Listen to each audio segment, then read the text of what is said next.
চা খেতে এসেছি, তাই জন্য তোমাদের দেখাচ্ছি। আমাকে অনেকটা রাস্তা যেতে হবে, তাই জন্য আমি তাড়াহুড়ো করছি। বন্ধুরা দেখুন, আমি রেডি হয়ে গেছি, শ্বশুরবাড়ি যাচ্ছি।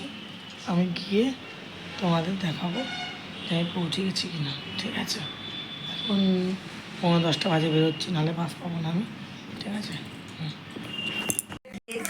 হ্যালো বন্ধুরা, আমি আসার পরে আর ভিডিওটা করতে পারিনি, ঠিক আছে? দেখা যাক কতটুকু কন্টিনিউ করি, তারপরে তোমাদের সঙ্গে আবার দেখা করবো। আসার পরে খুব ক্লান্ত আছে, এটা খুব বিরক্ত করছিল, ওখানে ঘুমিয়ে পড়েছিল, ওই জন্য আর এটা কন্টিনিউ করতে পারিনি আমি। হ্যাঁ বন্ধুরা,